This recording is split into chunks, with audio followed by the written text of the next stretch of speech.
Bonjour et bienvenue dans Geeking numéro 164. Cette quinzaine, on va vous parler encore une fois de plein de choses. Qu'est-ce qu'on a comme truc? On a un jeu, on a de la BD, on a un livre. Un livre. Tu sais quoi, le livre? J'ai vraiment hâte d'avoir le retour d'Audrey. Parce que... Moi je ne connaissais pas.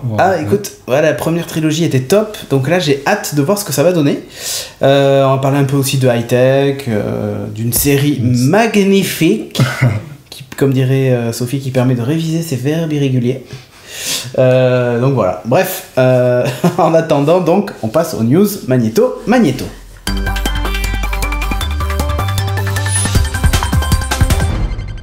Et dans les news, on a retenu 8 news. Il y a un peu de tout dedans. Plein de choses. La première, c'est King.com. King.com, Candy Crush Saga, tout ça, tu connais un peu? Un petit peu, ouais. Hein, ils font la pub à la télé. La pub m'énerve, la voix de la pub. Bon, bref. Donc, eux, ils veulent carrément posséder le mot Candy. Hein. Ah oui, normal. Comme ça, c'est voilà, c'est nickel. Petite ambition. Exactement. Et en plus, ils attaquent en justice The Banner Saga parce qu'ils utilisent le mot saga. Bah oui, pourquoi pas. Ça va de soi. Enfin, je veux dire, voilà. Donc, bref, belle connerie. La feuille du copyright. Exactement. Un gros bug. Ou alors c'est une fonction cachée, on sait pas. dans Google Calendar, alors je sais pas si vous avez vu passer cette news. En fait, si vous créez un rendez-vous, alors ça se passe pas à chaque fois, mais apparemment ça arrive assez souvent. Quand vous créez un rendez-vous et que vous mettez dans l'objet du rendez-vous, envoyez un email à, et vous mettez l'adresse email de la personne, si c'est une adresse Gmail en particulier, ben, automatiquement, vous allez vous retrouver avec le rendez-vous qui va apparaître aussi chez la personne que vous avez mis dans l'objet de rendez-vous. C'est quand même super pratique. C'est pas mal. Voilà. Et donc ça fait un peu de bruit parce que la fille qui a vu le truc, elle avait mis comme reminder écrire à, donc elle a mis l'adresse mail, donc c'était son patron, au sujet de mon augmentation. Et forcément quand elle est arrivée au boulot et que le patron lui a dit oui bah si tu veux on en parle tout de suite. Faut qu'on parle. Voilà, faut qu'on parle. Alors sachant que la personne ne reçoit pas de notification, ça s'ajoute direct au calendrier. Classe. Donc méga faille. Non, ça fait un moment en plus. Et bizarre qu'ils corrigent pas. Ils ont pas eu d'avoir de. Ça devait être. Ils devraient être plus réactifs sur ça. Ça n'a pas été exploité. Bon, d'un autre côté, dans l'objet, tu peux juste mettre envoyer un mail à mon patron. Je sais pas pourquoi tu mets l'adresse mail, tu vois. Enfin, c'est un peu curieux. Ils ont pas dû penser à ça. Mais bon, pourquoi pas. Donc c'était le petit bug. Et ensuite DLC. T'as joué à Last of Us toi? Oui. J'ai beaucoup aimé. Bah voilà. Donc du coup un DLC qui arrive le jour de la Saint-Valentin. C'est parfait. Qui est en fait un préquel à l'histoire où on va suivre Ellie certainement avant qu'il lui arrive ce qui lui arrive. C'est spoil ou c'est... Ouais, pour moi c'est spoil. C'est spoil. Ok, donc avant qu'il lui arrive ce qui lui arrive. Et donc voilà. Donc un petit DLC avec quelques petites heures de jeu. Toujours bien de revenir dans l'univers. Bah là c'est un bon jeu. Alors après Audrey nous dirait ouais les DLC c'est les gens qui ils nous font racheter machin. Voilà il est sorti depuis un moment. Tu vois on peut se dire bon... Ça dépendra de son prix après, je sais pas si... 15 €. Ah ouais quand même hein. Et pour quelle durée tu dirais 15 €, bah ok. Ouais, ça bon, ok, alors je rejoins Audrey. Franchement, les jeux, les DLC, 15 €. Donc ok. Ensuite, oh là là. Quand on est dans les jeux, ça t'a aimé, ça. Shadow of Mordor. Alors là, Audrey nous dirait ouais, c'est encore toujours le même gameplay. Il copie tous les jeux, nanana. Donc Shadow of Mordor. Regardez, vous avez une vidéo qui dure, je crois, 30 minutes. Non, moins que ça. Un petit peu moins, ouais. 10 ou 15 minutes. 30 minutes, c'était Dragon Age 3, il y avait une grosse vidéo que je vous invite à regarder aussi. Mais ouais, donc Shadow of Mordor, alors c'est un jeu, franchement, je m'y attendais pas du tout. Moi je connaissais pas, j'ai découvert ça il y a 2 jours. On en saura plus à l'E3, a priori. C'est fait par, je crois, Electronic Arts aussi, encore et toujours. Je crois que c'est eux qui ont la licence pour les jeux, de toute façon. Ou Activision ou Electronic Arts, je sais plus lequel des deux. Mais bon, je crois que c'est Electronic Arts. Et bref, donc dans le jeu, vous incarnez un rôdeur qui était chargé de garder la porte du Mordor avec tous ses potes pour éviter que Sauron revienne s'installer. Donc ça se passe avant. Ça se passe entre... Ah non, entre Bilbo, j'allais dire... Oui, si, entre Bilbo et Hobbit et le Seigneur des Anneaux. C'est ça. Hein. C'est ça, chronologiquement parlant. Donc vous gardez la porte pour éviter que Sauron vienne s'y installer. Et finalement, Sauron vient, il casse la gueule à tout le monde, vous mourrez. Surprise. Et voilà. Et la fin de l'histoire. Non, je déconne. Et en fait, vous êtes ressuscité. Alors, ils ont pas spoilé trop le truc. Mais en gros, vous avez certains pouvoirs de l'anneau. Et donc, du coup, bah, vous allez essayer de vous venger, d'aller tuer Sauron. C'est ça, ouais. C'est un système de vengeance. Et alors là où c'est un peu original, vous allez me dire, ouais, ok, super, encore une histoire de vengeance, machin. C'est qu'en fait, vous avez tout un tas de boss et de lieutenants à tuer. Enfin, vous vengez vraiment de tous les mecs qui ont massacré vos escouades. Et du mal. vous avez le choix entre soit les achever, soit leur faire peur. Donc j'ai pas trop compris le principe. Il y a les intimider, tu peux les interroger. Et les interroger et leur donner une mission d'assassinat. C'est ça. Et donc là, vous pouvez lui dire d'aller assassiner son boss direct, par exemple. C'est ça. Ou carrément d'aller assassiner Sauron. Et vous avez un pourcentage de chance de réussite. Et vous pouvez vous servir de ça pour, par exemple, si vous l'envoyez tuer Sauron, vous pouvez vous servir, c'est ce qui montre dans la démo, vous pouvez vous servir de ça pour essayer d'approcher en fait un boss. Ouais, ça fait une diversion, ça lui prend un peu de vie comme ça, après tu peux l'achever. Ça a l'air très très riche. Franchement, ça a l'air très très bien. Ça ressemble beaucoup à Assassin's Creed, faut pas se leurrer. Oui, il y a forcément une influence. Mais qu'est-ce qu'il est classe, je trouve, le personnage. L'animation de la cape déchirée, machin et tout. J'ai trouvé ça très sanglant quand même, ça m'a surpris pour l'univers de Tolkien qui est un peu soft. Ouais, enfin, le Seigneur des Anneaux, c'est quand même barbare, ça. Ouais, mais t'as pas autant d'hectolitres de sang que tu as dans la Bon, là, je suis d'accord, dans le jeu vidéo, ils ont peut-être rajouté un peu d'hémoglobine. Mais dans l'ensemble, je trouve ça sympa. Ça m'a fait penser donc à... C'était Soul River et Assassin's Creed. Je trouve que c'est un mix des deux, quoi. À peu près, ouais. Et un peu de Infamous, parce qu'il y a des pouvoirs qui m'ont vraiment fait penser à ça, quand il accélère d'un coup. Oui, qui frappe le sol aussi. Voilà, exactement. Donc, bon, enfin, ça s'est vu dans plein de jeux, hein, comme nous dirait Audrey, c'est déjà revu et revu, quoi. Ils ont juste mis Seigneur des Anneaux dessus pour en vendre un peu plus. Mais non, ça a l'air un bon mix. Non, mais franchement, ça a l'air pas mal. Sortie du film. Batman versus Superman. Ou Superman versus Batman. On verra, ou Justice League, machin, on verra comment il s'appellera. Donc, la sortie est décalée d'1 an. Ou Man of Dark Knight Steel. Man of Dark Knight Steel of Darkness Rising. Voilà. Qui devait sortir donc en 2015, et le film a été décalé d'1 an, il sortira finalement en 2016. Et non, super, au contraire. Ça sentait la précipitation au taquet. Ouais, et puis il y a beaucoup de sorties là en 2014. 2015, ça va être le Ragnarok des Ghostbusters. Il va y avoir des morts. Ça va être une catastrophe. Donc bien. Et ils auront du temps pour peaufiner les scripts. Toujours chez 2 ans d'absence. Mais ils ont plein de films d'ici. Warner d'ici là, ils n'ont pas de films. Donc, pour continuer toujours chez DC, on a Gal Gadot qui donc a signé pour 3 films. 3 films. Contrat donc. Du Batman, Superman, ok. Ça sans doute Justice League. $300 000. Ah, ça va, Timo, il nous joue de la musique lui sur le plateau. Donc, tu es en train de ressentir tout à l'heure. Donc, Batman vs Superman. $300 000. $300 000, une affaire. L'argent a dû partir pour payer Ben Affleck et ouais, je pense aussi. Sans doute d'autres comédiens, donc c'est une affaire pour eux. Contrat assez court, je trouve, 3 films. Marvel fait des contrats plus longs. C'est 5 films en moyenne. Oui, ça montre qu'ils sont encore en train de tâtonner, je trouve. Je sais pas, ça montre ça. Peut-être ça montre aussi qu'ils veulent pas que les acteurs se reposent sur leur Bah, il faut renégocier les contrats derrière si ça fonctionne pas. Ensuite, elle sera certainement dans le film Justice League, puisque bon, il se murmure qu'il y en aura un, et puis il n'y a pas de raison qu'il n'y en ait pas un. Forte chance qu'il y en ait un. Donc 300 000 de plus, et puis en terminé, on sait pas trop. Potentiellement un film Wonder Woman. Ouais, voilà. C'est ce qui se murmure. Et donc là, on serait sur 300 000 de plus. Donc, pas mal. Ouais, ça va. Ouais. En espérant que le film se fasse. C'est Jonah Hill, il s'appelle, celui qui était avec Leonardo DiCaprio dans. Oui, Jonah Hill. Ouais. Lui, il a touché $60 000 pour le film. Ouais, quand Leonardo DiCaprio a touché 1 200 000. Ah, mais moi, pour Thomas Scorsese, moi je suis prêt à payer. Hein. C'est ce qu'il a dit. Hein. C'est exactement donc, il a eu le minimum syndical. Et il est fantastique d'ailleurs. Et le film a gagné je sais pas combien de millions de dollars et lui il a touché 60 000 €. Bon, ok. Ah, bah, c'est bon pour jouer avec Scorsese. Je crois qu'il a été nominé aux Oscars. Ouais, en plus. En plus, ouais, t'imagines 60 000 $, c'est nominé aux Oscars. Mais pour la notoriété, ça fait du bien quand même. Mais en bref, c'est pour montrer qu'il peut y avoir aussi des disparités de salaire dans ce milieu-là. Ouais. C'est pas toujours des femmes qui sont d'ailleurs pénalisées, là c'est un homme. Gal Gadot gagne plus. Ensuite, tu viens de parler de Tarantino. Oui, Tarantino, donc, qui venait de terminer le premier jet de script de son futur film, qui est un western qui s'appelle The Hateful Eight. Il a prêté le script à des amis pour qu'ils le lisent et le script a fuité sur internet.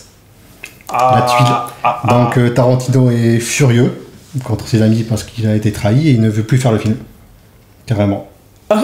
C'est sympa. Donc il se pourrait que finalement le scénario ressorte sous notre forme. On a le scénar.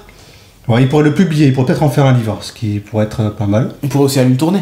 Vu que maintenant on a un scénario par Tarantino, on peut trouver des investisseurs sur Ulule et Kickstarter, non? Il paraît qu'il voulait faire en 70 mm en plus. J'ai versé la petite larme quand je l'ai su. T'es dégoûté, mais c'est comme ça. C'est dur. Alors on va parler un petit peu de série quand même vite fait. Deathlock qui sera dans Marvel Agents of Shield. Agents of Shield.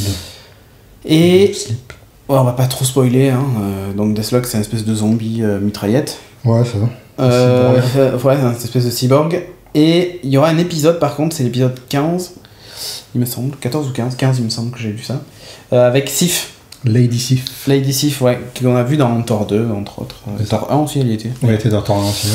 Voilà, un épisode avec elle. Enfin, un guest star intéressant quand même. Ouais, disons que on a enfin un personnage de film qui finit dans... Et qui n'est pas juste là pour faire un caméo, qui sera... Et je pense que de toute façon, on n'aura jamais les rôles principaux. Oui, on n'aura pas Robert. Non, on n'aura pas Robert. Après, tu peux très bien avoir Robert dans son armure sans qu'on le voit. Tu vois la feinte? Ah, c'est possible. Pour avoir Rodney aussi. C'est plus, parce qu'il est dans une série, l'acteur, donc ça serait pas... Bah, là, pour le coup, ça serait possible. Ouais. Bon, à voir. Mais à voir dans les contrats, je trouve qu'ils ont commencé... Enfin, les derniers épisodes, mais c'est toujours pareil, quoi. Quand tu dois attendre l'épisode 12, 13, 14... pour te retrouver un intérêt à la série. On jugera à la fin de la saison, de toute façon, on verra, on fera le bilan. Mais ils ont l'air de là, les derniers épisodes étaient pas trop mal, hein. Franchement. Mais c'est bizarre parce qu'il y a eu un épisode où je me suis dit, tiens, c'est pas mal. L'épisode d'après, je fais, mais vraiment, c'est de la merde. Et après, l'épisode suivant, je fais, ah non, finalement, c'est bien. Ouais, c'est ça aussi. Voilà, espérons que ça apporte crescendo après sur la fin. On croise les doigts. Donc voilà, on a terminé avec les news. Et puis donc, on enchaîne avec le reste.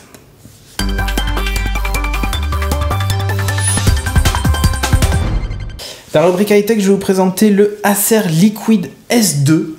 Alors, Acer, c'est pas la marque la plus connue pour fabriquer des téléphones portables. Ils en ont fait plein, hein, puisque historiquement, quand même, c'est le constructeur qui avait racheté une marque qui s'appelait Etten à l'époque. Ouais, mais c'est super vieux. Qui faisaient des téléphones sous Windows Mobile, les Glowfish, ils s'appelaient exactement. C'était les premiers à avoir des têtes GPS ou carrément des tuners TNT intégrés. Tu tirais vraiment l'antenne du téléphone, tu regardais la TNT sur ton téléphone, c'était quand même la classe. Bon, c'était pas des produits oufissimes, voilà. Donc Acer revient en force avec ce modèle-là parce que jusqu'à présent on les connaissait plutôt pour des modèles entrée de gamme ou moyen de gamme.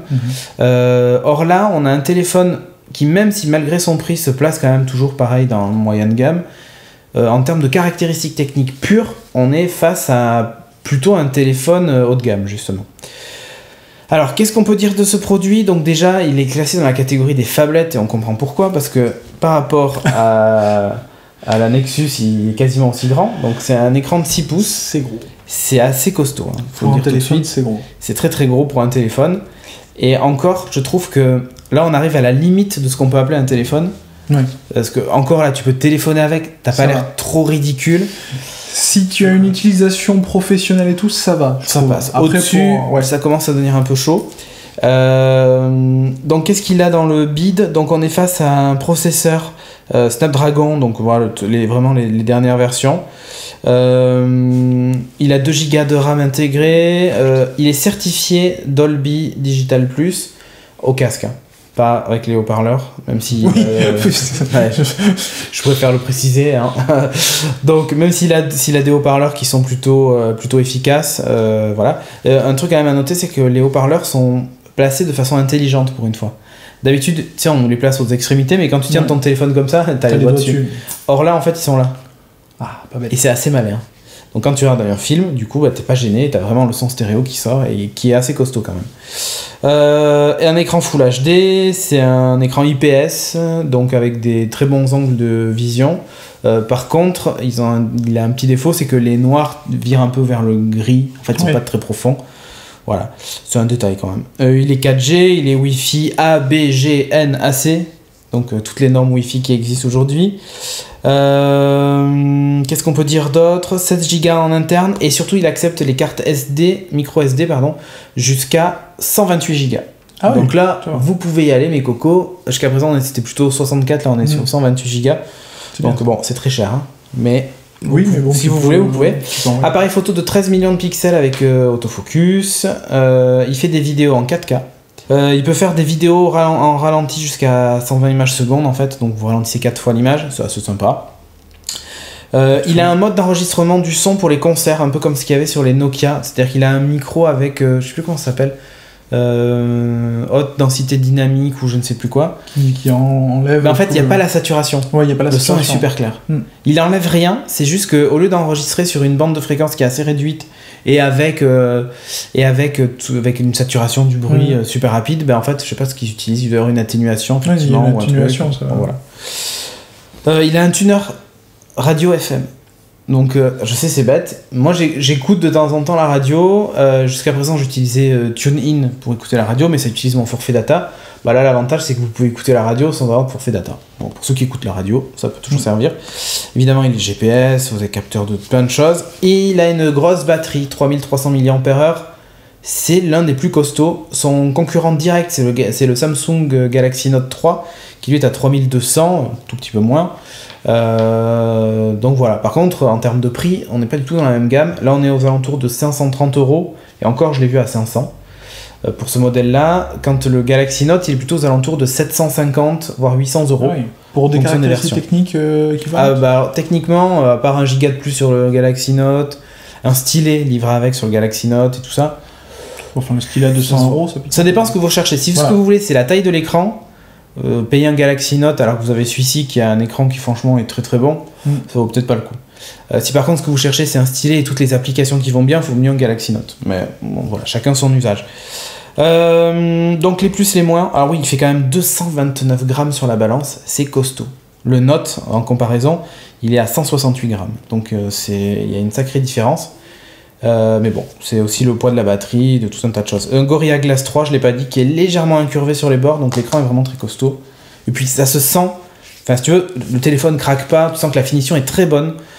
Pour un constructeur qui, entre guillemets, n'est pas un habitué des téléphones de gamme. C'est très très bon en termes de finition, d'assemblage et tout, il n'y a absolument rien à dire. Les plus, donc taille d'écran pour les vidéos, c'est juste un bonheur ultime. Pour un téléphone, si vous n'avez pas une tablette avec vous, sur vous, si c'est pas une Nexus 7 par exemple, et que vous voulez regarder des vidéos ou vous regardez des séries, mais c'est absolument génial. C'est vraiment pour les gens qui n'ont pas de tablette. Voilà, typiquement tu veux qu'un seul appareil, voilà. Et tu veux quand même avoir l'usage tablette et l'usage téléphone, bah ça c'est juste top. Voilà. La surcouche de base, alors faut savoir que de base il n'est pas livré avec un Android pur comme chez pas mal de constructeurs. Par contre ils ont fait une surcouche. Mais toi t'as un Samsung donc tu vois ce que je veux dire. Là par contre c'est super léger, c'est-à-dire qu'on a l'impression d'être face à un Android d'origine quasiment. Donc rien à dire, et elle a un gros avantage, c'est qu'elle est hyper réactive. Ils ont pas mis plein de widgets, de trucs machin, c'est hyper réactif. Défaut quand même, c'est qu'il y a beaucoup d'applications préinstallées par Acer.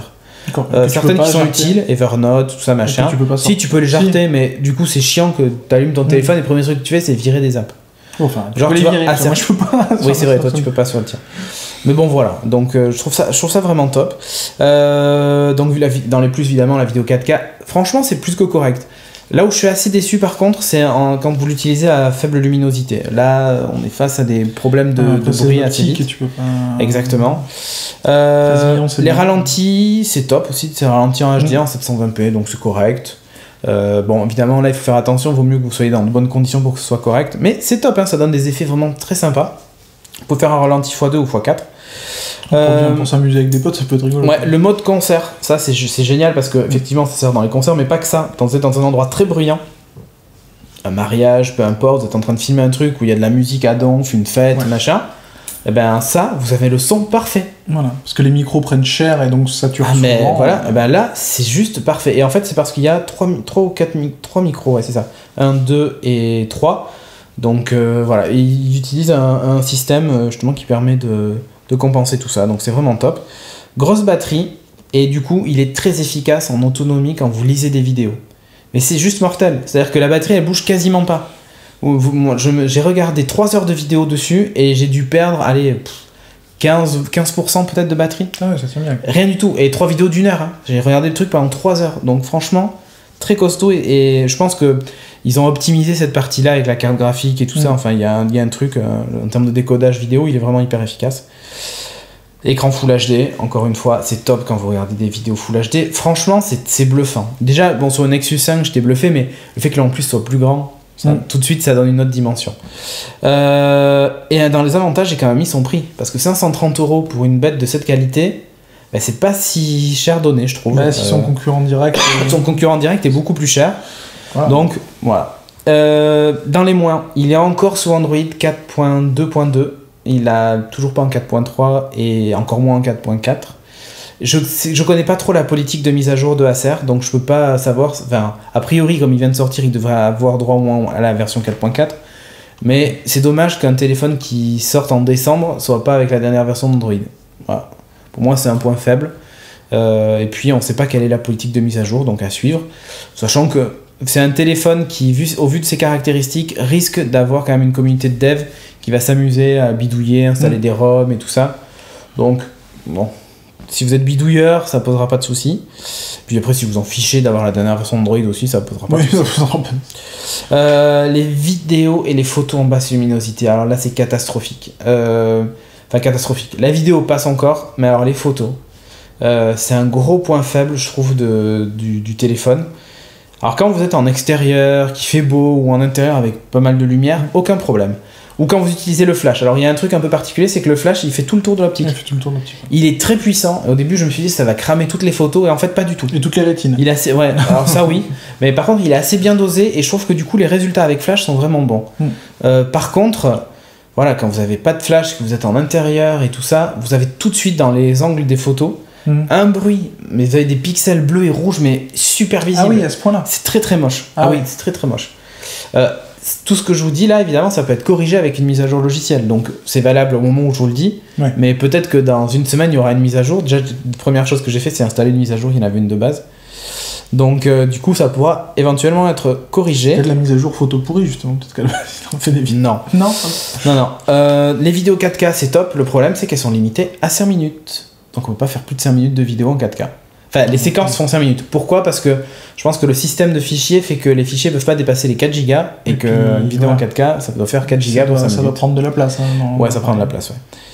Et alors, là où je suis super étonné, mais pareil, ça peut être corrigé avec une mise à jour logicielle et j'espère qu'ils vont le faire, et à mon avis, ils doivent travailler dessus, c'est en termes d'autonomie. C'est-à-dire qu'il est très bon quand on l'utilise, en termes de vidéo, ou même quand vous vous en servez pour naviguer dedans et tout ça.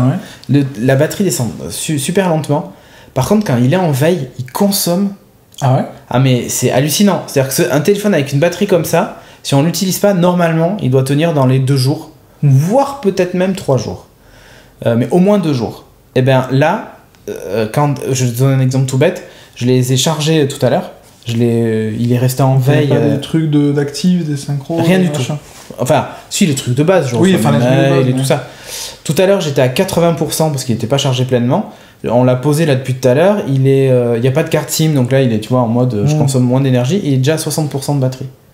En veille, la batterie se vide super vite. Je ne sais pas l'expliquer. En fait, il faut regarder des vidéos tout le temps pour pas qu'il se vide. Non, il va quand même se vider, mais ce que je veux dire, c'est que proportionnellement, je comprends pas pourquoi la veille. Il y a très peu de différence entre la veille au final et l'actif, quoi. Ouais.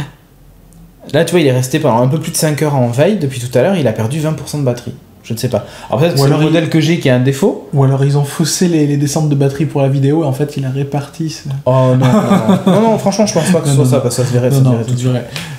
Mais voilà, là pour moi c'est l'incompréhension totale. Je vois pas pourquoi on a ce problème. Mais bon voilà. Sinon quoi d'autre ? Ça peut s'optimiser encore de toute façon, avec des corrections. Mais complètement. C'est fait pour ça. S'ils ont aussi bien optimisé la vidéo en termes logiciels, ce serait bizarre qu'ils y arrivent pas. Et un autre truc curieux, alors moi je suis grand amateur de Google Now et j'arrivais pas à trouver Google Now. Alors Google Now normalement vous partez d'en bas et vous glissez vers le haut et vous avez Google Now. Bah là c'est pas le cas. En fait il faut garder appuyé le bouton du milieu, ça fait apparaître Google Now.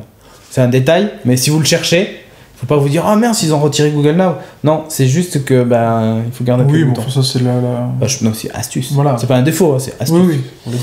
Voilà. Et dans les derniers trucs, il y a dans les paramètres, j'ai trouvé un truc pour les stylets actifs avec le bouton sur le stylet et tout. Donc ça veut dire qu'il prend en charge les stylets Wacom un peu comme sur le Galaxy Note 3, son concurrent direct. Sauf qu'en fait, il n'y a pas de stylet. Donc je sais pas si Acer en vend en accessoire. Et c'est dommage qu'ils ne soient pas dans la boîte. Mais pour le coup, si ça se vend en accessoire, là ça peut tout changer. Parce qu'il y a une petite appli de prise de notes qui est dedans, qui est assez efficace. Où en gros, tu peux même faire une capture, la noter et l'envoyer par mail. Donc ça, je trouve assez efficace. Et c'est dommage que du coup, il n'y a pas de stylet. Alors peut-être qu'un accessoire va débarquer, mais voilà. Sinon, franchement, j'ai été très très très surpris positivement par ce produit. Et surtout vu le prix, ouais. Après, bon, moi, tu vois, je fais pas beaucoup de photos, donc ça me dérangerait même pas. Enfin, la qualité photo m'a pas dérangé finalement plus que ça. Non, c'est plus des photos d'appoint sur un téléphone. Exactement. Portable. C'est pas on est d'accord. On est d'accord. Un artiste photo avec un portable. Ah non, enfin certainement pas avec celui-là en tout cas. Mais les vidéos 4K sont très efficaces et très très fines, hein, donc voilà. Donc c'était le Acer Liquid S2. Et si vous cherchez une phablette assez efficace, Vous cherchez quand même un vrai constructeur. J'exagère parce que il y a beaucoup de constructeurs chinois genre Wiko et tout ça, qui font des tablettes vraiment pas chères, hein, genre des phablettes à 300 € et tout ça. Seulement, vous n'avez pas la garantie d'un grand constructeur. Là, Acer, bon, ils ont quand même pignon sur rue.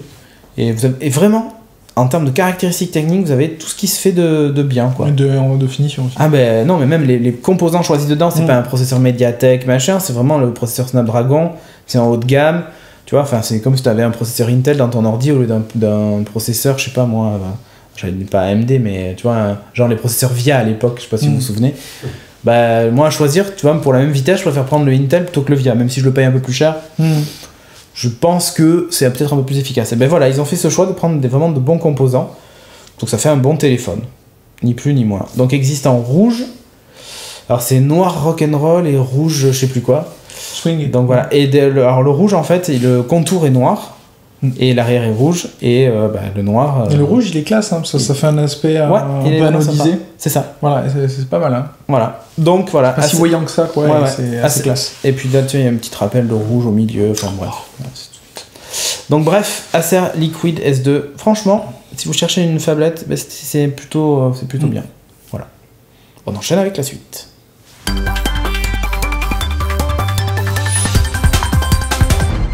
Et dans la rubrique littérature, Audrey va nous parler d'un livre. C'est la seule qui lit, hein, franchement, sans déconner. Non, il y avait Christophe aussi. C'est les deux seuls. Mais Christophe, il lit un peu, mais en même temps, il y a des images. Oui, c'est vrai. Comme Timo. Non, il lit des romans aussi. Ouais, mais de temps en temps, c'est pour faire genre, tu vois. Ouais, c'est vrai. Moi, j'ai donc 50 Shades of Grey. Ouais, c'est ça. C'est vrai, trop en plus. classe. Parce qu'il voulait te faire des trucs un peu dégueux. Alors, le roman de ce soir, c'est Gabriel Katz. On avait déjà parlé. du Puits des Mémoires, Le Puits des Mémoires, exactement. qui était une trilogie. Ouais. Et là, c'est son dernier livre. Son dernier livre qui s'appelle La maîtresse de guerre. Et. Je vais replacer dans le contexte, si tu veux bien. Ok. Alors, j'explique. En fait, j'avais un sujet, mais Cédric il a dit « Ah bah tiens Audrey, t'as rien à faire ?» Si, je travaille. « C'est cool, tiens, t'as une semaine pour le lire. » T'as une semaine pour le lire. Voilà. En gros, ça s'est un peu passé comme ça. Sur le moment, j'ai lu le résumé, et honnêtement... Ça rend pas hommage au livre. Tu lis le résumé, c'est Mulan. T'es là, fille de maître d'armes, Kailin rêve de grande guerre, tout ça. Mais bon, c'est une fille et dans ce monde-là, c'est compliqué, il faudra qu'elle se batte. Casserole, enfant, alors mariage. elle va aller quand même à la guerre, elle va s'engager parmi les troufions, tu vois, comme Mulan. Et ouais, donc au début, j'étais là, ouais. Donc ça se passe aussi pendant la même période avec l'invasion de J'ai lu que le 1 depuis des mémoires. D'accord, ok. Bon. Donc je crois que... Je spoilerai pas, ouais. Mais vas-y. Mais ça se passe dans le même univers en tout cas, donc au niveau de la temporalité je sais pas, mais dans le monde c'est le même, c'est juste plus au sud. En fait on va suivre donc Kailin qui va s'engager dans l'armée, parce qu'en effet son père était maître d'armes, normalement il n'y a que les hommes qui peuvent devenir maître d'armes, mais lui voulait quand même l'entraîner pour qu'elle le devienne, sauf qu'il est mort quand elle était jeune. Elle a essayé d'apprendre aussi pas mal de choses auprès d'autres maîtres d'armes et personne ne voulait lui apprendre. Il est mort en accouchant d'elle en fait. Ouais, parce que dans ce monde, ce sont les hommes qui... Non, je déconne. C'est le mec qui... Ok. Non, et du coup, elle s'est dit, c'est pas grave, je m'engage pour la guerre, je vais apprendre sur le terrain et j'y crois et tout ça. Et je me suis dit, ça va être comme Mulan, on va suivre toute l'histoire où sa famille et le village ne veulent pas, mais elle veut. Et en fait, non.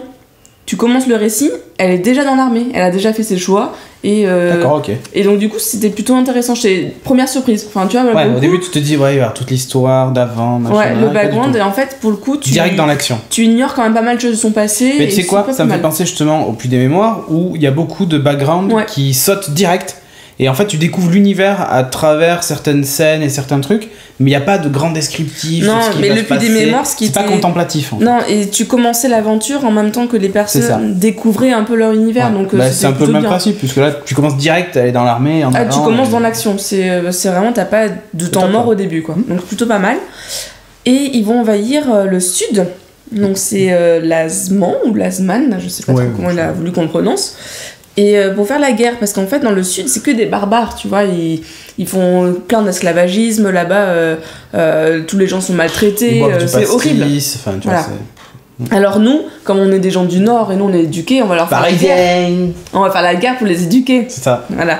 Donc eux ils ont regroupé pas mal de peuples du Nord, même si le Nord c'est vachement grand, sous une armée, et il s'appelle en fait le camp des libérateurs. Ils mettent tous une écharpe rouge au combat, donc c'est le camp des rouges en fait. On les appelle souvent comme ça. C'est le camp des Christophe Barbier.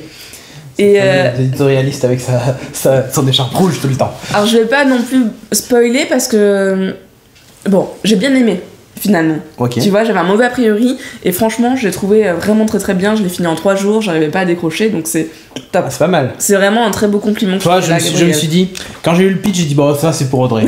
Une histoire de meuf qui veut se rebeller, tout ça, c'est elle quoi. Ouais, non, mais c'était un peu trop classique et finalement, t'as pas mal. Il va jouer sur des ficelles auxquelles tu t'attendais pas forcément qu'il joue dessus. D'accord. Tu vois, il va faire survenir des petits éléments de surprise auxquels tu t'attendais pas forcément, donc c'est vraiment sympa. Enfin, j'ai vraiment apprécié. Tu t'attendais au dénouement final ou pas? Non, du tout. Bah, déjà, au bout de 30 pages, au bout d'un chapitre, t'es là, quoi?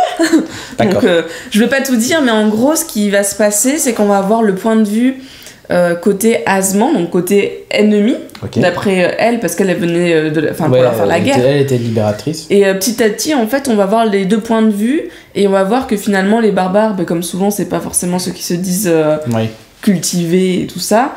Et c'est plutôt sympa de voir comment la guerre devient de plus en plus absurde, en fait, et tu te demandes pourquoi ils continuent à la faire. D'accord. Enfin, c'est vraiment très sympa de ce point de vue-là. Et t'as aussi le point de vue construction du personnage, avec bien évidemment de la romance, c'est fantasy, souvent de petites histoires d'amour. Mais c'est bien amené, bien fait, et à plusieurs moments, t'es surpris de ce qui se passe. D'accord, ok. Donc, quand même. ouais, pas mal. Je dirais qu'il y a 3 gros moments où t'es vraiment surpris, et la fin, elle est... moi, elle m'a fait sourire, le petit dernier chapitre, c'est un petit clin d'œil, c'est plutôt sympa. Est-ce que tu penses... Alors moi j'avais dit du Puits des Mémoires au début de la trilogie que ça ferait un bon scénar de film ou même une série télévisée, tu vois, en plusieurs trucs qui pourraient être assez sympas. Est-ce que là aussi tu penses que ça pourrait faire une bonne adaptation ou c'est pas... Non, carrément, c'est... Et en fait, moi ce qui m'énerve avec Gabriel, c'est que dans son style, c'est hyper cinématographique. Enfin, t'as l'impression que c'est pas un livre... j'allais dire c'est pas littéraire. C'est pas un péjoratif ce que je dis, mais... Si, au contraire, c'est bien littéraire. C'est hyper dynamique et je trouve que t'es presque en train de lire un film. Tu vois ce que je veux dire? Non, c'est... Ou lire une série. C'est bien littéraire, les personnages ils sont très bien construits d'ailleurs. On va avoir 2 personnages assez forts dans le livre, mais les 2 ont des faiblesses aussi, ils sont pas non plus surpuissants et plein de pouvoirs, c'est pas ça, ils ont les mêmes pouvoirs que tout le monde, sauf qu'ils sont entraînés un peu plus et qu'ils ont un tempérament qui fait qu'ils sont un peu au-dessus du lot. Mais tu sens que dans leur passé, tout n'a pas toujours été facile. Et côté adaptation, en fait, c'est que t'as de l'action tout le temps, t'as un rythme de fou, t'as pas de temps mort. Ok. Et quand tu lis, tu t'imagines vraiment plein d'ambiances, de paysages, et c'est super sympa. Mais tu vois, ça se lit vraiment plus facilement que du Tolkien, c'est sûr. Ah oui, complètement. C'est pas du tout la même écriture. Et bah, tu bouffes pas des descriptions à... Non, mais pour autant, t'arrives quand même à te recréer des ambiances. Ouais, alors, donc, tu vois, c'est bien. C'est là où je trouve qu'il est assez fort. C'est ce que j'ai adoré dans Le Puits des Mémoires, c'est que justement, on passait pas son temps à avoir des descriptions sur des kilomètres de pages, sur machin qui fait ça, et voilà la rue, et il y a ça, et tel truc. Ça allait à l'essentiel, et malgré tout, t'avais l'impression d'avoir plein de détails. Je sais pas comment expliquer ça, mais... Non, t'étais bien plongé dans un monde. Ouais. Mais là, souvent, bon, c'est anecdotique, mais il parle souvent d'épices. Parce voilà, la fantaisie, quand t'es dans le sud c'est l'Orient, généralement. C'est un peu ce genre d'ambiance que t'as, ça y échappe pas. Mais souvent, il va parler de certains plats, de certaines odeurs, d'épices, du marché, enfin, tu vois, des rues. Mais c'est tellement disséminé un peu partout mais très vite, t'es dans l'ambiance. Et puis, comme il fait appel, de toute façon, à des stéréotypes qui te sont un peu familiers, mais t'y plonges encore plus rapidement, de toute façon, ça aide. Exactement, donc c'est sorti il y a quelques jours, enfin quelques semaines. Pas longtemps, c'est sorti, ça coûte 16€, je crois. Ouais. Et il y a aussi un format en e-book sur Amazon, donc pour du Kindle, à 12€. Ok, je vous lis la dernière phrase du livre. J'ai bien fait de venir. Oui. Je vous laisse sur cette citation. À chaque fois que tu lis la dernière phrase du livre, t'as jamais de... Non, tu sais rien. Voilà, tu sais rien. Bref, allez, sur ce, tu avais rien d'autre à ajouter ? Non, tu le recommandes évidemment. Ouais, je recommande. Il n'y a pas trop de sang, donc je pense que même pour les bons lecteurs un peu jeunes, ça passe. Ok, très bien. Il n'y a pas de sang dans le livre. Hein. Si, non.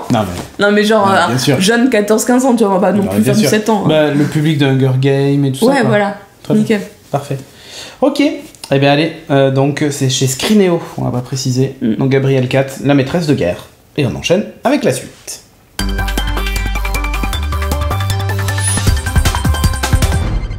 Et dans la rubrique comics, Timothée va nous parler de La Chatte Noire. Et de Spider-Man. Et de Spider-Man. Ah oui, Pas que... ouais. D'ailleurs, c'est plutôt c'est Spider-Man. L'homme araignée, Chatte Noire. Voilà, c'est ça.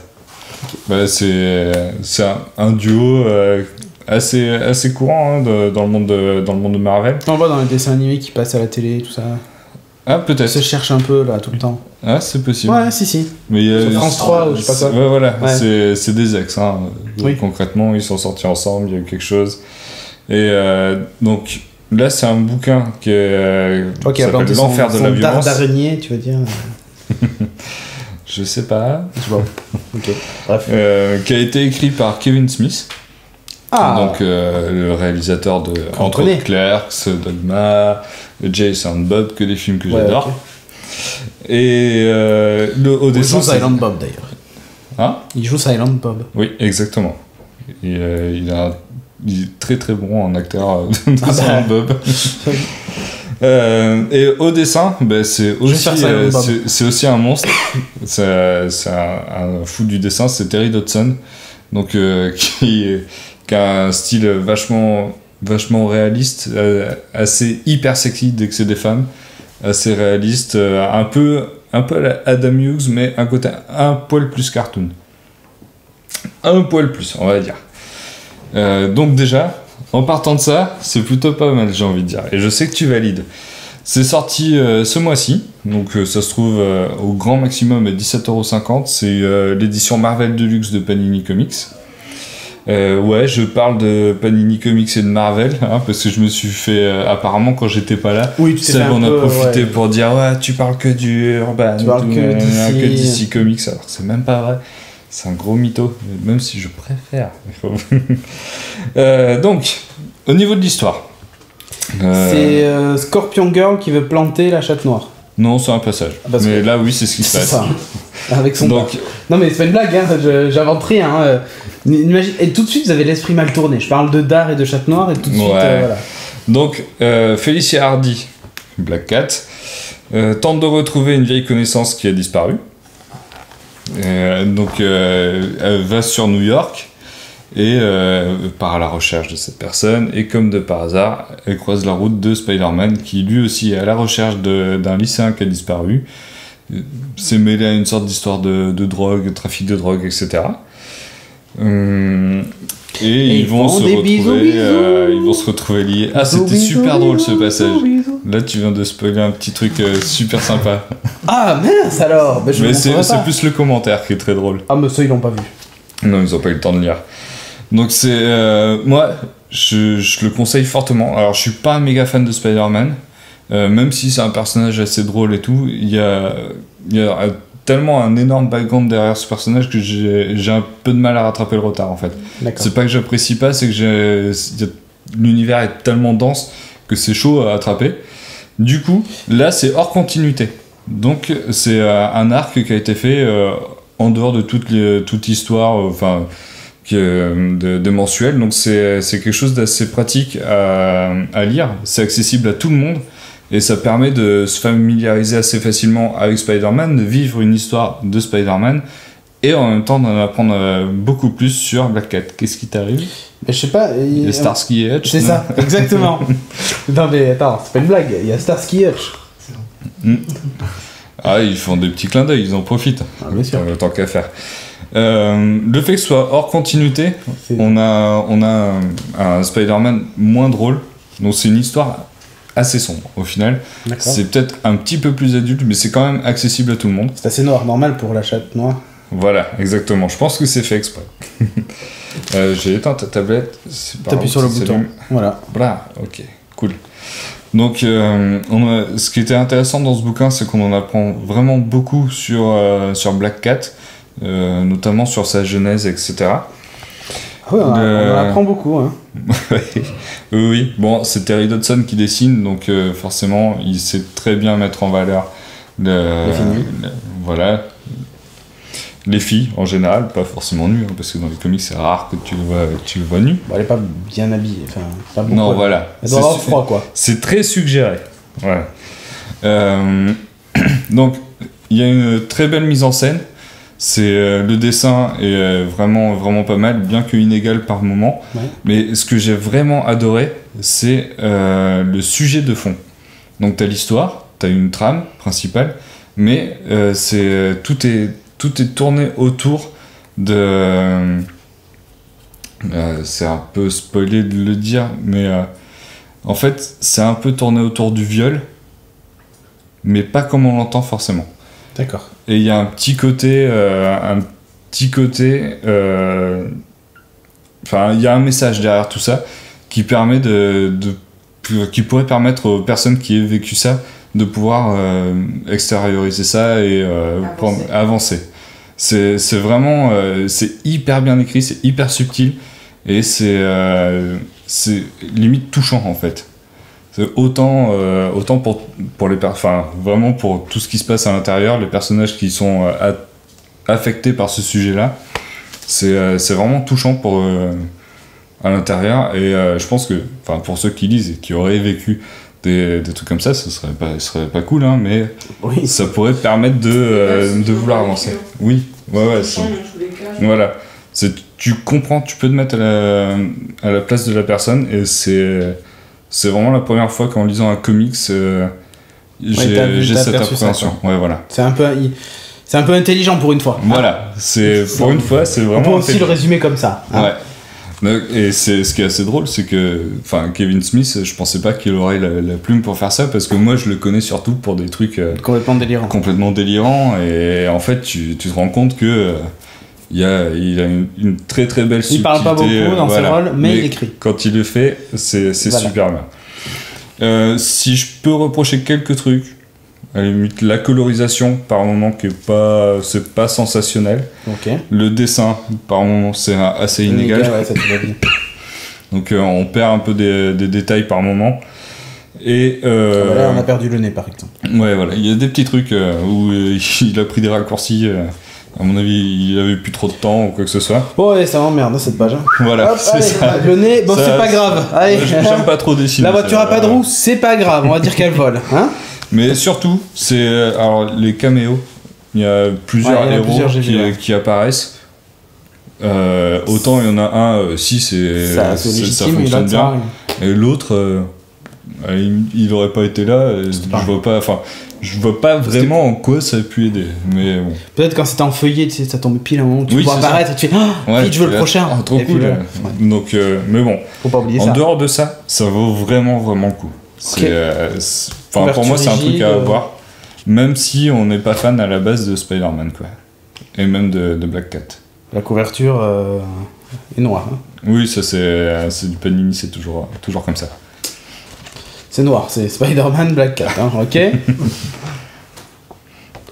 Mais bon, okay. Voilà. Donc tu recommandes chaudement Spider-Man Black Cat, évidemment, chez Panini Comics, 17€ et des boîtes. Exact. C'est vraiment bien. Ouais. C'est vraiment bien. Audrey l'a lu, elle la trouve terrible aussi. Et ben voilà. Allez, et sur ce, on enchaîne avec la suite.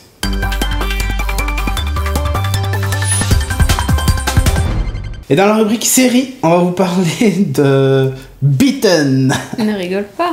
Non mais c'est le nom qui me fait rire. Oui. Donc de Beaten, une nouvelle série. Une série qui Sci-Fi Space. Ouais. Et elle est space. Qui est assez space et bon, qu'il va peut-être falloir oublier, mais bon. Ça aurait pu l'appeler Forgotten. Et avec un peu de chance, ça va encore nous bloquer sur YouTube avec le trailer. C'est ça, en plus. Donc Beaten, c'est une série canadienne.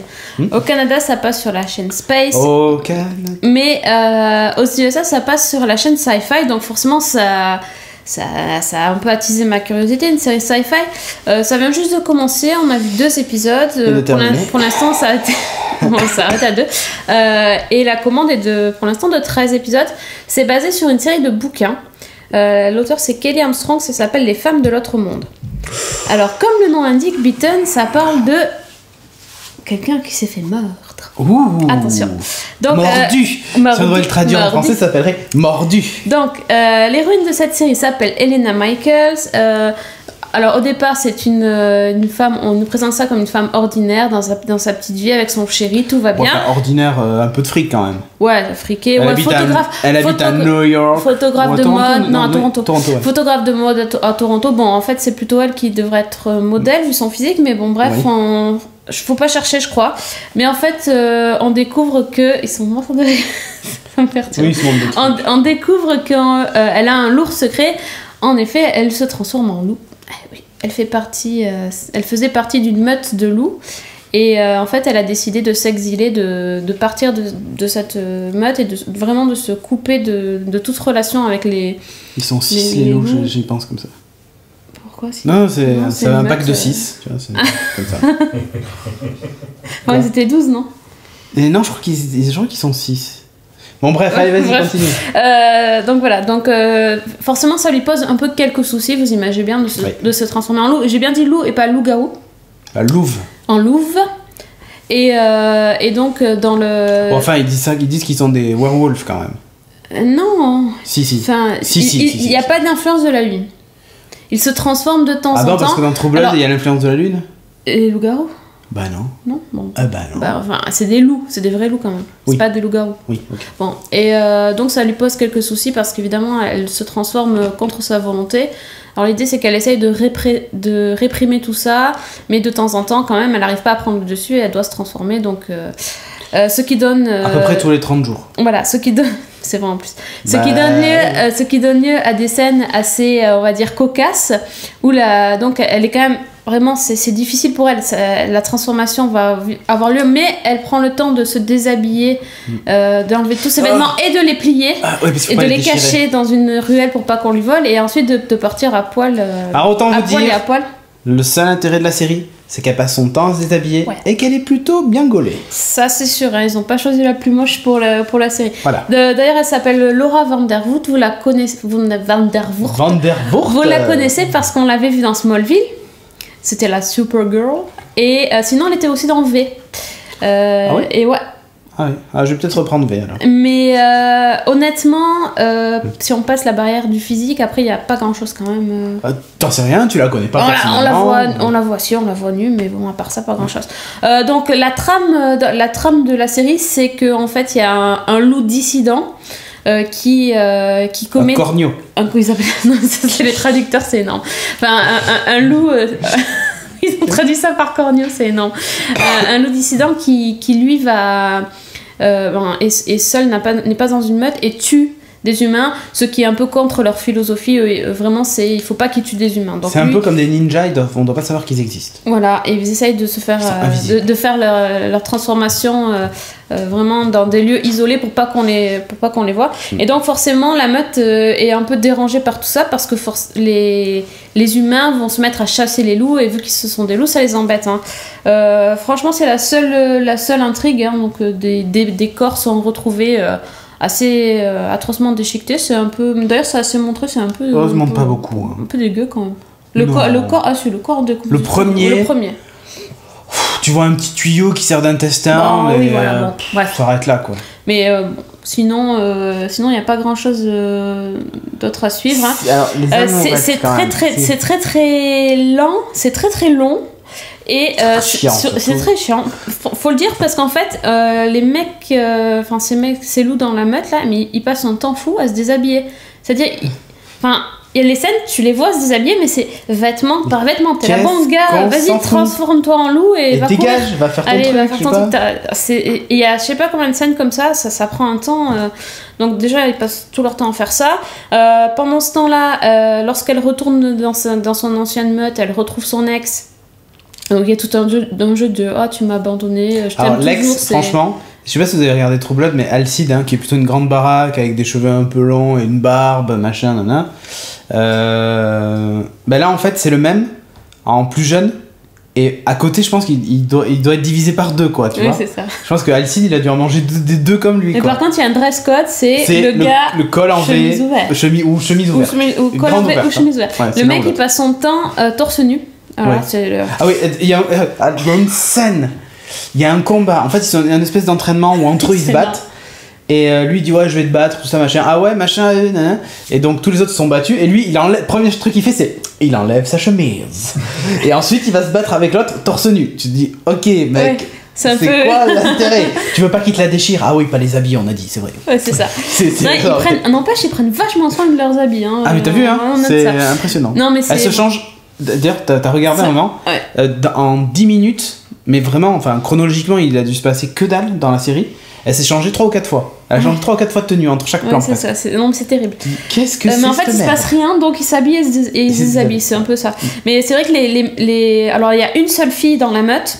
On spoil. Bah, j'explique pas, il y a une seule fille et il y a que des mecs. Mais tu peux spoiler, franchement, tu le sais au bout du 2e épisode et ça a juste aucun intérêt. On s'en fout de spoiler parce que c'est mauvais. On s'en fout.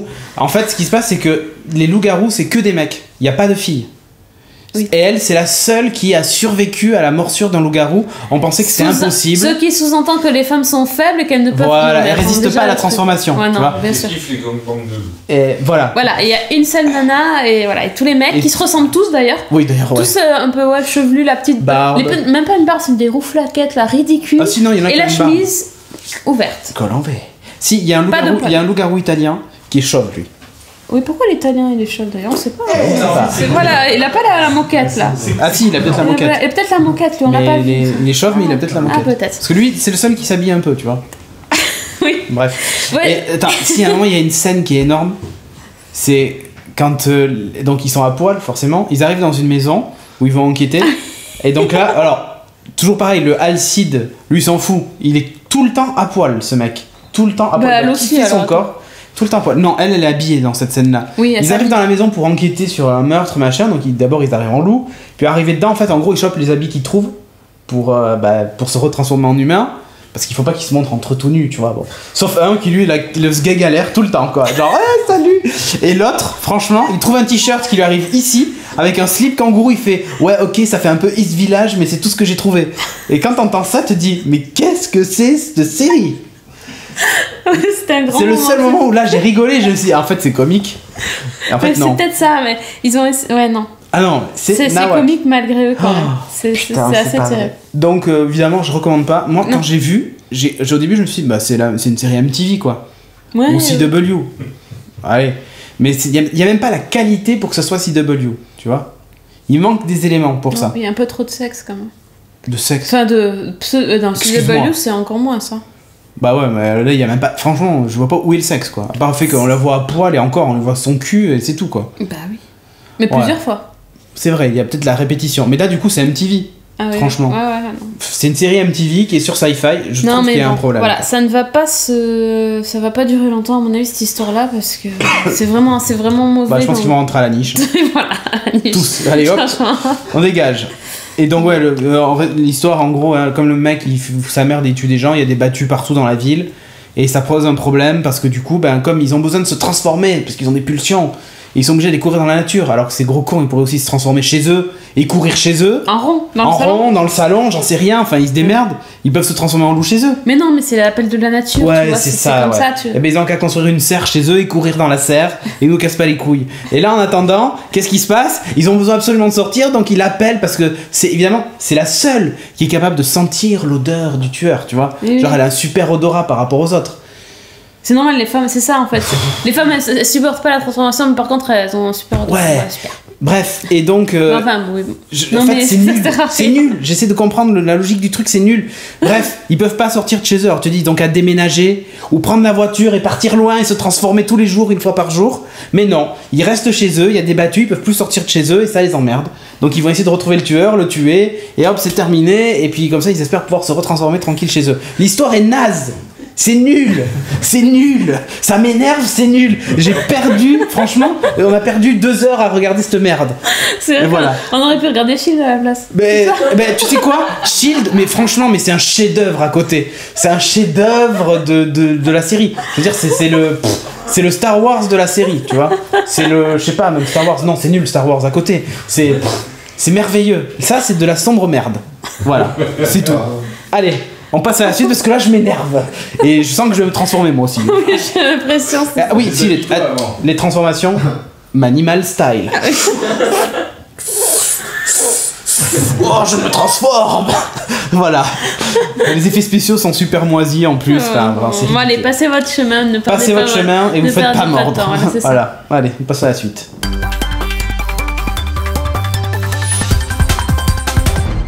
Et dans la rubrique jeu, Seb va nous parler d'un petit jeu de plateau vite fait, sympa, un petit truc qui s'appelle le Mifushi. Donc, vous connaissez Shifumi. Shifumi, pierre, feuille, ciseaux. Voilà. Bah, c'est un peu le même principe développé, donc c'est Ankama qui a sorti ça. Donc c'est un petit jeu sympa qui se joue très vite. D'ailleurs, pareil, quand nous on a lu les règles pour tester la mise en place, ben voilà, il y a un plateau qui est un plateau Pulse en 6 pièces. Ouais, 5 pièces. 5 pièces, oula oui. Pardon.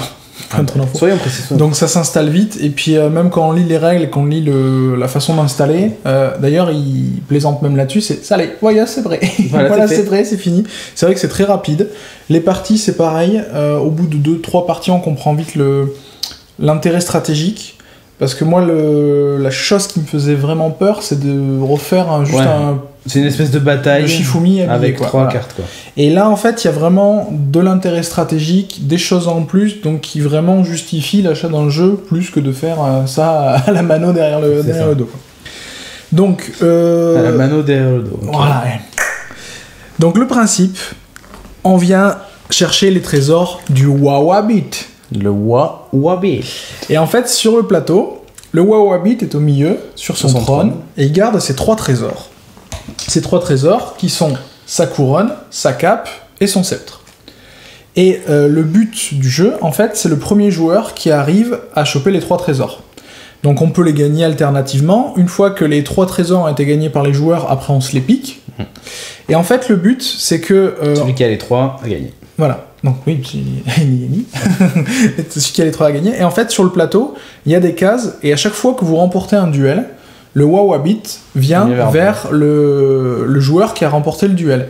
Et quand il y a une case finale pour chacun des joueurs, de chacun des côtés, et quand le Wawabit arrive dans la case finale d'un des joueurs, ce joueur-là gagne un trésor. Ah, il peut piocher dans le trésor. Voilà, il peut piocher dans le trésor, c'est le qu'il veut. Et en plus, l'avantage, c'est que les trésors ont des bonus qui après facilitent le jeu du joueur qui les a obtenus. Donc, alors, comment le jeu se déroule? Tu peux peut-être énumérer les bonus tant que tu es. Mais après, pour expliquer, d'abord savoir comment le jeu se déroule. Ok. Donc, il y a les 3 cartes... Enfin, chaque joueur a un tas de cartes, en fait, qu'on mélange et qu'on se met en pioche. Les cartes rouges et les cartes bleues. Cartes rouges et bleues, pour les 2 codes couleurs des joueurs, mais qui sont exactement au niveau du contenu des cartes la même chose. C'est la même chose. Et en fait, on a dans la main chacun 4 cartes. Et ces 4 cartes, donc elles sont prises au pif. Et choisir. Vous avez donc pierre, classique, la feuille, c'est une vraie feuille, le ciseau, qui au passage est un petit chouchou. Voilà. Chouchou, c'est les objets possédés dans l'univers de Wakfu, ils ont un œil en fait dessus. Voilà. Et donc, c'est un démon qui les possède. On joue face cachée une des cartes, et donc comme dans la version, la pierre... Pose, et on dit 1, 2, 3, on tourne, et on voit qui a gagné. Donc le ciseau coupe la feuille coupe la pierre casse le ciseau. Voilà. Bon. Et pour corser le tout, il y a des cartes supplémentaires. Donc il y a la Kawat, qui dans les duels est prioritaire sur n'importe quel autre. Voilà, donc elle gagne sur la pierre, le ciseau et la feuille. Dans chaque paquet, il y a un Dofus. Ouais. Là, ça gagne sur tout. Voilà, le Dofus, ça gagne même sur la Kawat. Et il y a aussi le Lenald. Et le Lenald, le Lena, c'est la carte Joker. C'est-à-dire qu'en fait... c'est la carte pupute un peu. Voilà, quand votre adversaire joue, donc les 2 retournent, et vous, si vous avez un Lenald...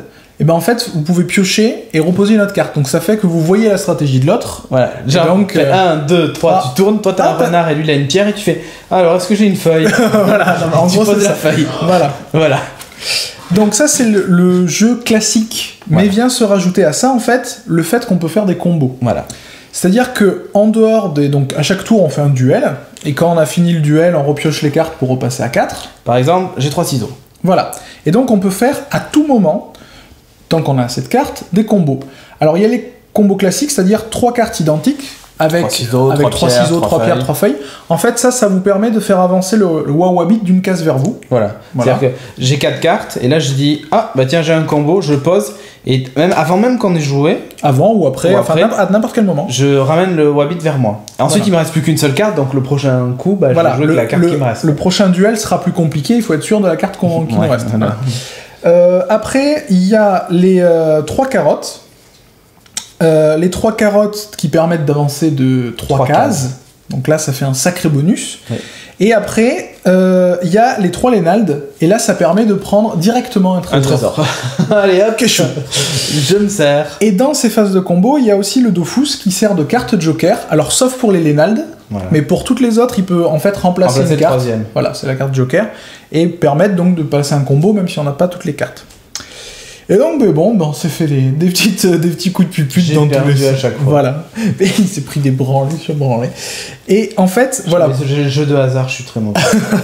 Oh non, c'est tactique, stratégique. Ouais, il y a un peu de stratégie, mais il y a quand même beaucoup de chance. Et après, donc, et du coup, les bonus que tu parlais tout à l'heure sur les trésors, c'est qu'en fait, les trésors, en plus donc d'être des trophées, ils apportent un petit plus. Et par exemple, la couronne, quand vous l'avez en votre possession, quand vous faites une égalité, c'est-à-dire Cédric sort une pierre, je sors une pierre, ça arrive souvent, je vous rassure. En fait, celui qui a la couronne gagne. C'est-à-dire que même en cas d'égalité, il gagne. Celui qui a la cape, lui, en fait, il a le droit d'avoir 5 cartes en main au lieu de 4. Donc ça fait un petit bonus de choix. Et le dernier, c'est que quand on gagne un duel, on peut retirer une carte de la main de l'adversaire. Et la défausser direct. Voilà. Alors souvent, ils se gardent en main des petits Lénald ou des petites carottes, voire un Dofus, et hop, avec un peu de chance, tu peux lui prendre et tu lui jettes. Parce que là où il y a quand même un minimum aussi de stratégie, c'est que le tas se finit quand même assez vite, et qu'on remélange et on reprend le tas. Donc on peut compter les cartes et savoir le Dofus de l'autre il est passé, le machin, tout ça. Donc au bout d'un moment, il faut arriver à recalculer ce qui peut avoir des chances de revenir ou pas. Donc c'est pas si hasardeux que ça, je trouve. Il n'y a pas tant de hasard que ça. Un peu. Il y a de la pioche, t'as une phase de pioche, mais après c'est à toi de gérer tes cartes. Ouais, tu sais pas dans quel ordre ça arrive. Donc voilà. C'est là, okay, oui, des fois tu peux avoir 2 renards et tu dis je vais attendre, et c'est la dernière carte du dessous. Comme moi ça m'est arrivé. Voilà. Genre je suis là, putain, je vais prendre le renard là. C'était l'avant-dernière du tas. Bon, j'ai perdu donc après je regardais. J'ai eu le Dofus en dernière carte, tu vas pas. Et j'ai vu le truc avant-dernière, j'ai fait putain, c'est pas vrai. Voilà. Et donc ça se joue très vite, c'est très fun. C'est pas si vous cherchez un grand jeu de plateau ultra complexe, ultra stratégique, voilà. Déjà ça se joue qu'à 2. Ouais. S'il y a des un contre 1, si vous avez du temps à tuer, vous sortez la petite boîte comme ça, vous apprenez les règles en 2-2 et après quand vous connaissez, c'est un bon petit jeu pour passer le temps tranquille. C'est un mélange justement de pierre, papier, ciseaux et de bataille. Un peu. Ouais, bataille. Et tout ce qui est. Enfin, ouais, je sais pas, c'est un jeu de cartes qui est. Avec les combos, moi ça me fait penser un peu au Uno, tu vois, un truc comme ça. Ouais. Au kilo de merde aussi. Oui, voilà, dans les bons jeux. Dans les bons jeux qui puent, quoi. Les bons jeux qui puent. Voilà, c'est très bien le kilo de merde. Ah, mais moi j'adore, mais du coup ça me fait penser, tu vois, un peu à ces petits jeux comme ça que tu peux faire vite fait. Donc ça vaut 20€, c'est ça? Oui, dans les 20€, ouais. 20€, c'est 15 ou 20, je sais pas spécialement donné, mais vous avez une petite figurine aussi qui est la figurine est sympa, qui est de qualité, le plateau est de qualité, les cartes aussi. Donc un petit matos. Donc au final, voilà, c'est pas juste un pierre-feuille-ciseau déguisé, c'est vraiment un jeu à part entière et qui est sympa et qui occupera des bonnes petites parties. C'est ça. Voilà. Quand vous êtes en camping l'été, vous savez pas quoi faire. Voilà. Et puis ouais, en version beer pong, comme tu disais, c'est version ça. en picole en même temps, c'est super. Voilà, combo, tu bois cul sec. Allez, 3 carottes. Allez hop. Allez, vodka cul sec. Ouais, c'est ça, exactement. Je vais te la mettre la carotte. Bref, allez, on enchaîne avec la suite. La suite.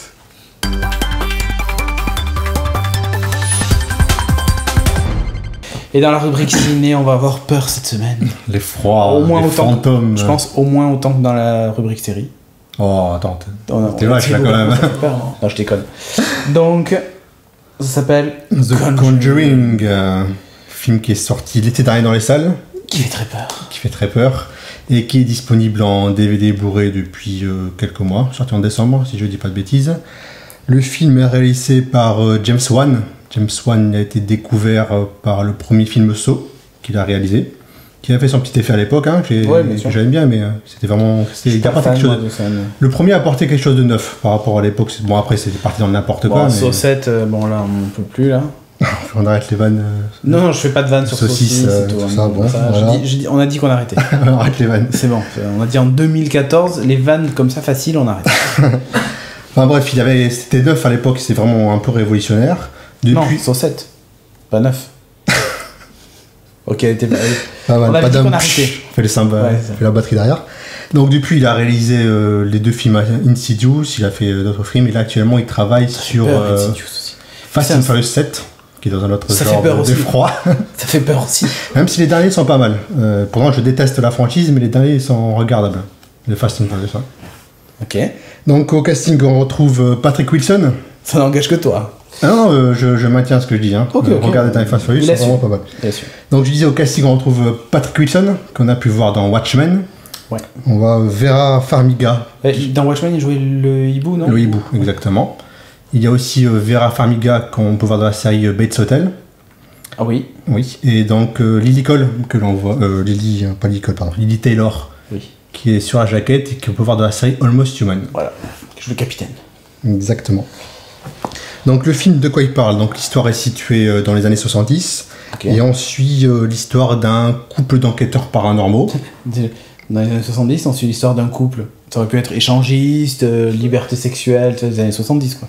Non, là c'est plus, ils sont mariés et tout, ils ont une petite fille et tout ça. Alors c'est vraiment un film de science-fiction. C'est ça. Donc ce sont des enquêteurs paranormaux. Lui il s'appelle Ed Warren, il est démonologue. Elle s'appelle Lauren Warren. Et elle est médium. Ouh. Et donc ensemble ils mènent des enquêtes sur le paranormal, ils aident des familles qui sont victimes de phénomènes. Ce sont des experts mondiaux, ils mènent des conférences et tout, donc c'est vraiment des pros du genre, pros et respectés. Donc quelque chose qui change par rapport au reste.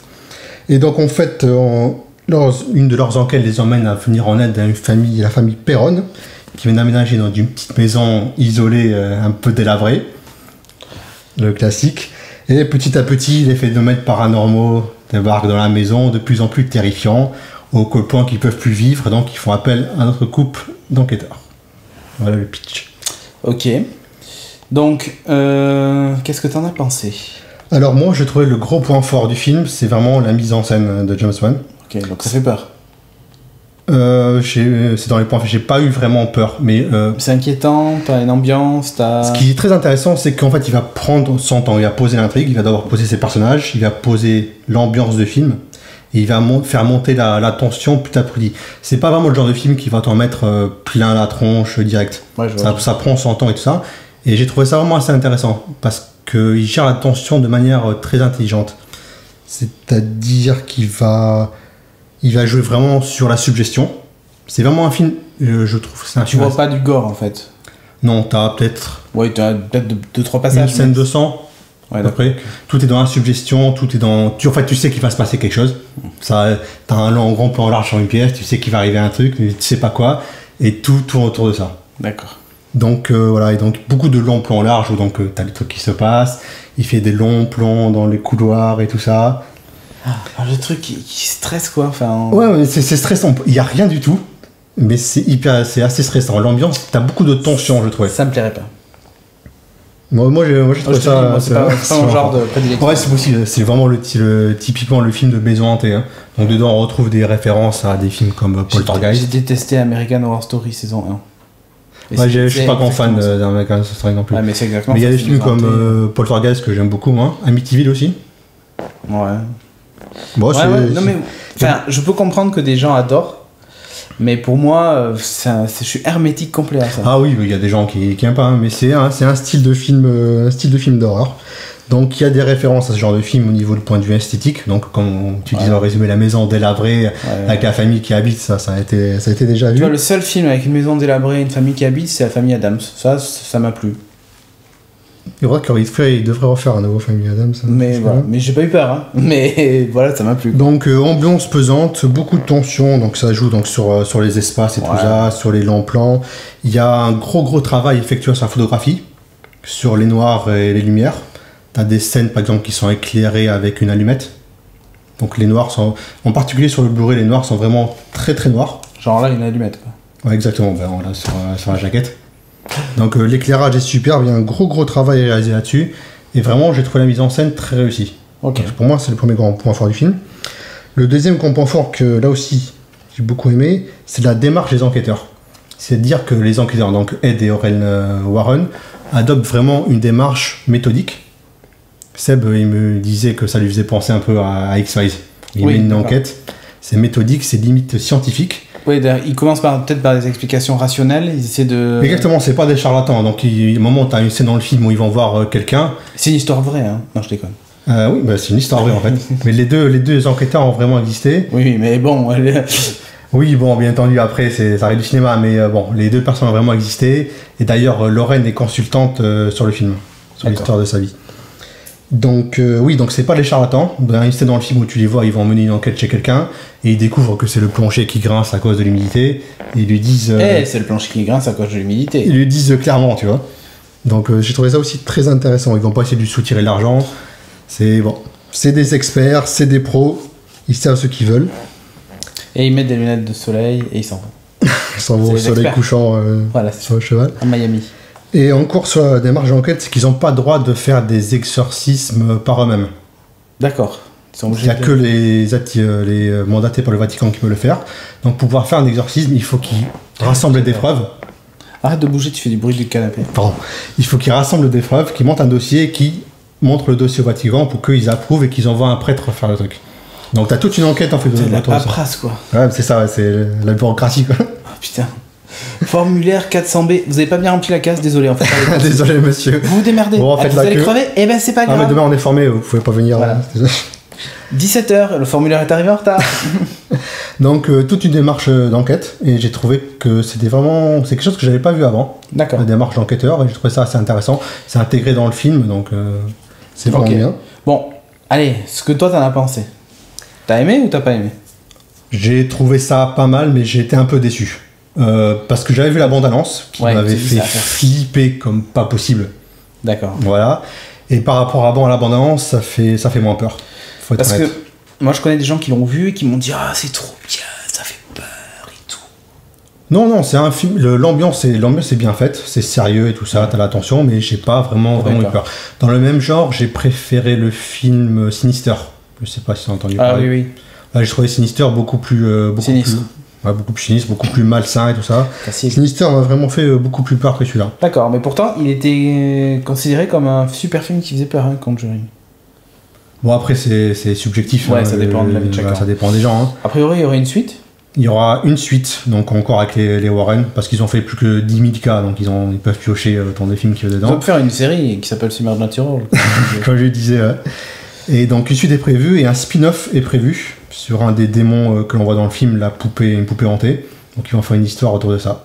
D'accord. Parce que le film a été un carton. Ça s'appelle Chucky, non? Ça s'appelle Annabelle, la poupée. Ah. Ouais, parce que le film a fait un carton. Il a coûté 20 millions de dollars et il en a rapporté plus de 300 millions. Bravo. Donc les mecs ils ont fait, allez, où est-ce qu'on signe? On fait la suite, c'est parti. Alors, attends, on va y voir où est-ce qu'on signe. Ok, d'accord. Mais c'est un film que tu recommandes pour qui, finalement? Moi je le recommanderais aux cinéphiles même, parce que techniquement je le trouve vraiment très bien fait. Il y a un vrai travail quoi. Voilà, très gros travail là-dessus, sur la mise en scène, sur le son. Gros travail sur le son, ouais, parce qu'il y a plein de portes, clic-clac et tout ça. Et ça apporte vraiment une touche. L'ambiance c'est très réussi. Il a coûté que 20 millions. Enfin, que. Oui, bon, budget américain. Mais ouais, il a coûté 20 millions, mais du coup ça veut dire qu'il n'y a pas trop de scènes avec beaucoup d'effets spéciaux ou... Il y a quelques trucages numériques. Ouais, les fonds verts, parce qu'ils n'avaient pas le choix. Par exemple, t'as un démon qui va tirer quelqu'un par les cheveux qui trimballe de la pièce. À part mettre un mec en fond vert et à trimballer, il n'y a pas 50 solutions. Je suis d'accord. Mais globalement, il y a vraiment une approche assez artisanale que j'ai apprécié. Ouais. Donc, voilà, c'est ça que je voulais savoir. Ok. Approche artisanale très à l'ancienne. James Wan, il avait l'air très passionné pour le projet. Ok. Il voulait vraiment rendre hommage au film qu'il avait aimé. Ça a l'air d'être un bon James Wan. Ouais. Je suis assez optimiste. Mais il reste vraiment dans le genre, lui. Hein. À part Fast and Furious 14 200. Bon, c'est son truc, hein. Donc il a fait plusieurs films dehors. Il a fait un film de. Après, s'il est fait bien, bon, pourquoi pas, mais. Ouais, c'est exactement ça. C'est un bon faiseur, je trouve. C'est pas les films qui vont révolutionner le genre. Ok, mais ça va être bien fait, ça va être fait sérieusement, et voilà, t'as force. C'est un mec, on lui donne 20 millions, il te fait un film qui t'en rapporte 300, quoi. C'est ça. Ok. Ça, c'est des mecs dont t'as toujours besoin, ça. C'est ça. T'en faut un dans ton équipe, des mecs comme ça. Non, c'est fait sérieusement, c'est du bon boulot, je trouve. Après, voilà, moi, j'ai pas vraiment eu peur. Okay. Bon, peut-être que je suis blasé, j'ai eu trop de Si vous êtes une chochotte comme moi, bon, bah, vous risquez de flipper votre race. Si par contre vous êtes comme Kevin, un vrai mec, ben, vous aurez pas peur, quoi. Donc Conjuring, c'est chez Warner. C'est Warner, ouais. Donc là, t'as le Blu-ray, toi. Ouais, maintenant, il faut que tu fasses que les trucs en Blu-ray. Ah ouais, non, mais moi, je suis... À noter quand même que le Blu-ray est disponible avec le Digital Ultraviolet. Ultraviolet. Ouais, qui permet en fait d'avoir le film en version iPhone, iPad, iPod Touch et la plupart des appareils de type Android. Je dis ce qui a été voilà. Par contre, c'est pas n'inclut pas les fichiers iTunes ou DivX. Ok, on le saura. D'accord. Bon, voilà. Mais non, mais c'est cool. Du coup, t'as la version c'est une bonne Blu-ray, la version initiative démat. d'avoir ce genre de choses. Ouais. C'est bien que ça se généralise plus en plus que le reste. Donc ça, c'est cool. Voilà. On enchaîne Conjuring. avec la suite. Ouais, Conjuring. T'es flippé ou pas? Wow.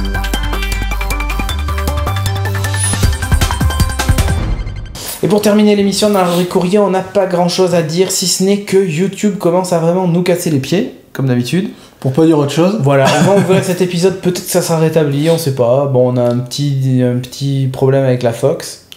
On devra avoir une réponse d'ici le 17 février pour savoir si... Voilà. C'est pas après, ça sera pas la Fox. En attendant, on ne peut plus diffuser les vidéos qui font plus d'un quart d'heure, voilà. Donc on est un peu coincé. Live y compris. Le live y compris, donc c'est très compliqué. On va essayer de trouver des solutions, évidemment. On a essayé d'aller sur Dailymotion, mais on n'a toujours pas été accepté, alors que la vidéo a été envoyée, donc voilà.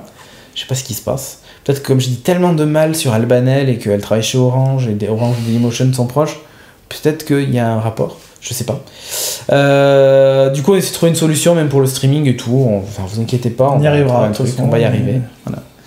Mais ça prend un peu de temps parce qu'on a aussi du taf à côté et que du coup, ça demande du temps de réfléchir et surtout de mettre en place les solutions. Et d'ailleurs, dans ce qui demande du temps, dans les bonnes nouvelles, pour contrer ça, donc tous les stickers dont on avait les adresses ont été envoyés.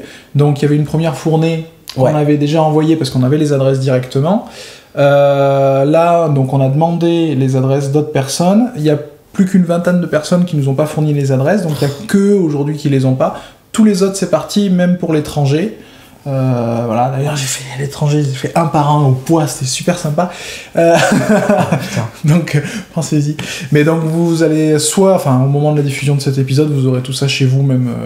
Oui, certainement. Voilà, parce que c'est parti, il y en a maintenant jusqu'à Singapour.